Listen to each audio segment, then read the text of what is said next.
Welcome to The Process, with me, your host, Adam Sommer. Hello and welcome back to The Process. It's me, Adam Sommer. I'm back with you. Thanks for your patience for the folks who might look for the Monday episode. Sorry I couldn't get that done. Just been really busy and finally had a minute that I could sit down and record my thoughts for this week's episode. I'm recording this March 10th, so that's just contextually speaking, that's where we're at. Thanks for joining me here on The Process. Reminder, you can find me on Patreon at patreon.com/theprocess if you want to sign up to be a member over there. There's some direct communication over there and some other folks. There's a community over there, folks that you can connect with and talk with. And so it's a great resource for that purpose as well. Everybody who signs up as a member over there, all of your money that you put into that membership goes to supporting me creating these shows so I can pay to keep them online. And the time, of course, it just takes to get all this done. So I appreciate all of you over there and all of the new folks who have joined us. Thanks for joining us over at the patreon.com/theprocess. All right. So in this episode, I mostly want to talk about Missouri and really exclusively about my congressional district. I'm in the 4th Congressional District in Missouri, which, thanks to the updated version of gerrymandering, runs all the way from Boone County in Columbia all the way over to Kansas. Runs a huge span east and west along I-70. They did that, of course, because that's how they made sure there was only 2 Democratic seats from Missouri going to Congress. There's a version of a Missouri map where if the lines are drawn a certain way, it makes potentially a couple of swing districts, or at least one swing district that could possibly be won by a Democrat. And, you know, that's the fear if you're entrenched in power, right? If you really have control, the last thing you want is to hear from somebody that might disagree with you about something. Which has always been my core issue with gerrymandering, is that it's really more about getting rid of dissenting voices, and whether it's coming from Republicans or coming from Democrats, I think rigging the game in such a way that you can't lose, it doesn't really get us anywhere. And what you wind up with is a race in each of these districts to see who can be the most extreme candidate, who can be the most extreme version of themselves. And that's how we wind up in a situation that we're in right now. And anytime you have a situation that can become what can feel like dictatorial or totalitarian or anything along those lines, then that's the problem, right? When we're concentrating power in such a way that it is more beneficial for those in power to go extreme one direction than to have a rational conversation, that's how we wind up in these situations to begin with. And now he's representing a district that it's not just that it's a pretty big district or that it's a somewhat diverse district. It's also an incredibly important district because it houses one of the most important United States military institutions on planet Earth. The place where our stealth bombers are located, the place where our main war-bringing capability in terms of the most devastating thing that the U.S. military can do. And there's a lot more to the 4th District than that, but it's a very important military, installation. And recently, Representative Alford has made news in 2 different ways. One, a lot of you saw, and some of you, I'm sure, attended. Some of the folks who listen to this show, I'm sure, were there. In the 4th District, he had a town hall meeting. That's where the God Has a Plan line came from. And a lot of folks showed up in force, not just from the 4th District, but across the state. Since that town hall, there's been a claim by State Rep David Tyson Smith, reported in the Missouri Independent, and Representative Smith is out of Columbia, and so he overlaps with the 4th District. And he has said that the Alford folks have basically said, stop sending people to talk to us.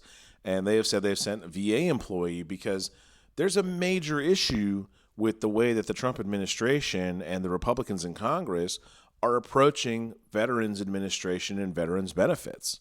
It's a legitimate question. It's one that they need to deal with. And for Representative Alford in the 4th District, where you have a ton of veterans, you have tens of thousands of military-connected people in the district. And that is in no way an exaggeration. It could even, I would go as far as to say 100,000 is probably a conservative number. It's a huge deal in the 4th District, and especially around where I live because of the Air Force Base. And they're going to have to reckon with this issue because standing up and, taking your hat off for the national anthem, saluting the flag, and clapping at a sporting event, that's not supporting veterans. That's not supporting veterans' care. That's not supporting the VA. That's not making sure that veterans have access to mental health. That's not making sure that veterans have suicide hotline assistance. That's not making sure that veterans have a place to live. It's just pageantry, right? Pageantry isn't substance. Pageantry isn't policy, period. Now, Alford is saying that David Tyson Smith is a liar. Not only that, but now we've got Mike Johnson advising Republican members of Congress to skip town halls because the people are professional protesters, which is absolutely ridiculous. I don't know anybody who is a professional protester. If that's a job, it sounds like a great job to get paid and show up places. I'm not sure that it's a real thing, but it certainly sounds wonderful. And really what you're saying is that if anybody shows up and they're upset with somebody, they must be getting paid to be there. That if somebody doesn't like what their elected official is doing, that they must be getting paid to come and say those things. It's ridiculous. It's an absolute slap in the face, and it is just another way in which this new version, I'm not talking about every Republican that exists. That's not the way this works, just like it's not every Democrat that exists. But this is that MAGA mentality where if you don't agree with us, then you're bad. If you don't agree with us, then you're fake. If you don't agree with us, then you're paid.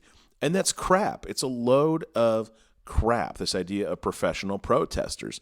And it's why it makes sense to me that Alford's district has a huge thing being organized on March 29th. I have heard of it from the organizer, and I have helped facilitate conversations because I think that peaceful protest is not just in our Constitution, it's also a very good thing for society. And to suggest that people who are upset are being paid is so ridiculous. And Representative Smith says it very well. After being called a liar by Alford, Smith said if they're just making house calls, why didn't they visit the other Democrats? It's a great question. That's the quote right in the Independent article. And, the bottom line is that Mark Alford in the 4th District, look, there are folks who are upset. There are folks who are mad up, and they're not getting paid to be upset, and they're not getting paid to be fed up.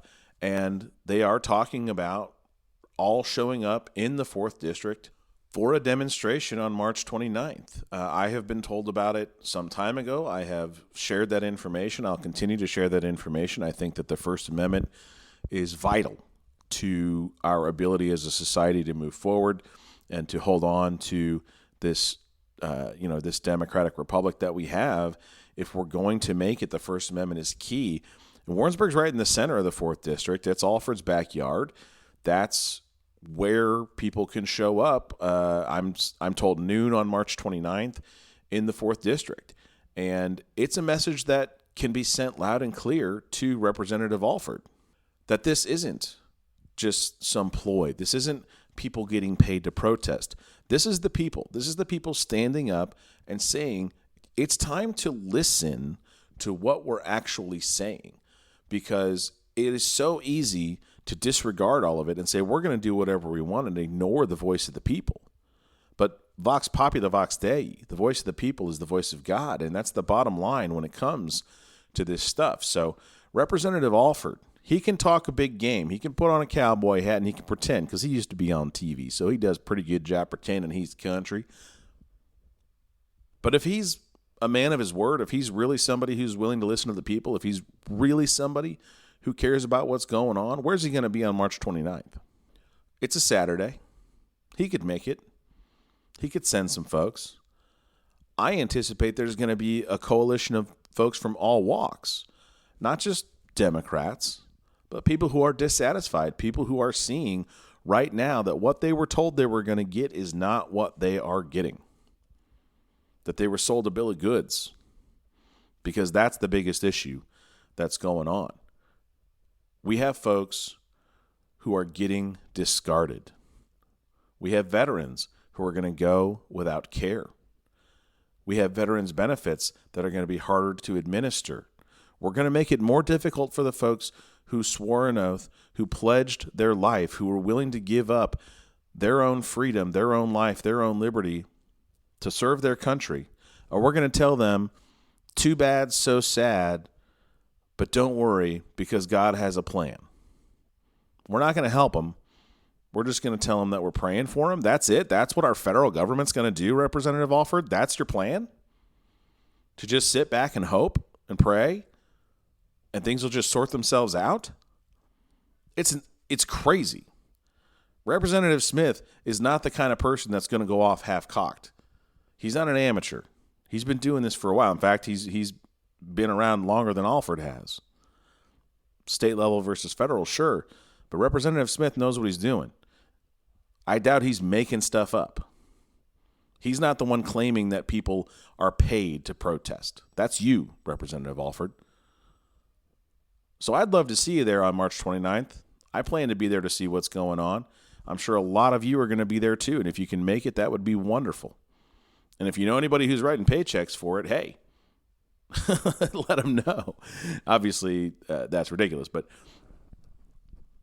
this is what it's going to take, right? It's going to take folks showing up and showing overwhelmingly how they feel about this. Not dozens, but hundreds. Not once in a while, but consistently and over time. Now, some folks are going to tell you that Donald Trump wants people in the streets, and they're right. And that's why if you're going to get out there, if you're going to be protesting, whether it's on the 29th at noon in Warrensburg or any place else that you're going to be careful. And don't engage in violence. Don't engage in destruction. Don't put yourself in a position. Because that's going to give Donald Trump what he wants. He wants to use the military. He's already tried to do it. We've seen him try to do it before. We know he's going to want to do it. Don't put yourself in that position. Be smart with what you're doing. Hats off to State Representative David Tyson Smith in Missouri. He's a class act, and I hope that everybody will take a moment to check out that article on the Missouri Independent, all about it. The headline, Missouri Congressman accused by state lawmaker of trying to intimidate staff. It's well written. It's a Rudy Keller special, so you know it's well written. And I highly recommend you take a look at that article as well. I really hope that I see a lot of you on the 29th of March. I think it's going to be great. I'm going to try to get some interviews from the folks who do attend and just get an idea of what folks are there for. You know, what are they concerned about? What is their issue? Because it's not about one issue. It's about people. I put a video up on my TikTok about this, that it's really not about political parties at this point. It can't be. Right? If your whole goal is just propping up one party over the other, that's not really going to get you where you need to go right now. You know, the parties are structure. The parties are a thing that can be very useful, and they should be very useful. But in terms of movements, in terms of getting something done, it's going to require people coming together first. And those people can then use the party to do the work. But the people always are the heart and soul of whatever the political party is. The political party is just a shell. That's all it is. The people are the core. The people are the essence of what it is. Do you care about people's needs? Do you care about one another? Do you care about who your neighbor is, or do you care about what they need? Do you care about the label, or do you care about the need? Do you care about one person, one vote, or do you think that it's okay to have one person making all the rules? It's about people over politics. That's what it comes down to in the end. Thanks for hanging out with me on this episode of The Process. Appreciate you being here. And I hope you have a wonderful rest of your week. And in the meantime, be well.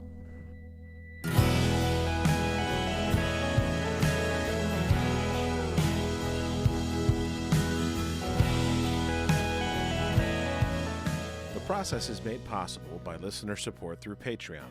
Go to patreon.com/theprocess or search The Process on Patreon. Thank you very much for listening. Thank you for those of you who support me through Patreon to help me make this content and continue making it as long as possible. Enjoy American Aquarium, the world on fire. TV, trying to find some meaning, hoping that we'd wake up from this dream. Some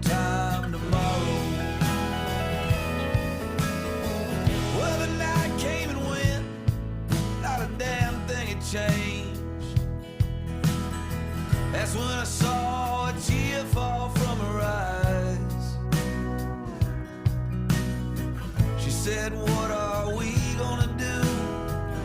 What's this world coming to? For the first time in my whole life, I stood there speechless. The load is heavy and the road is long, and we've only begun to fight. We just can't give in. We just can't give up. We must go boldly into the darkness and be the light.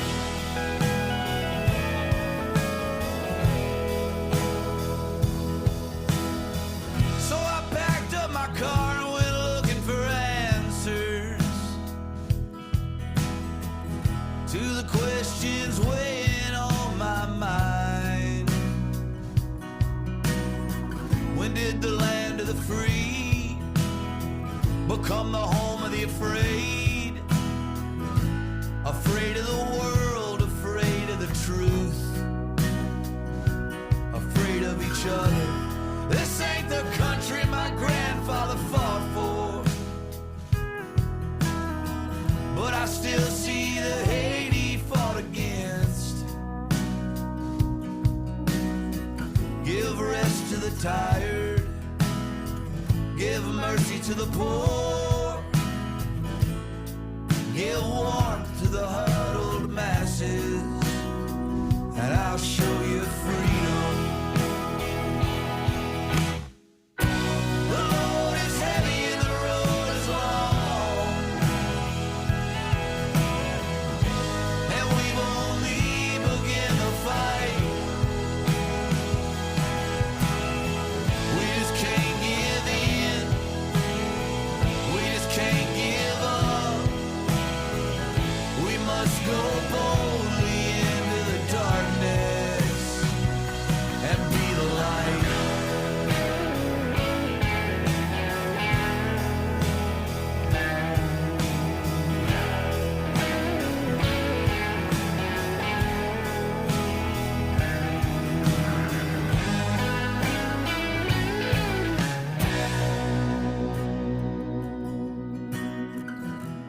I got a baby girl coming in the spring. I worry about the world she's coming into, but she'll have my fight. She'll have her mama's fire. If anyone builds a wall in her journey,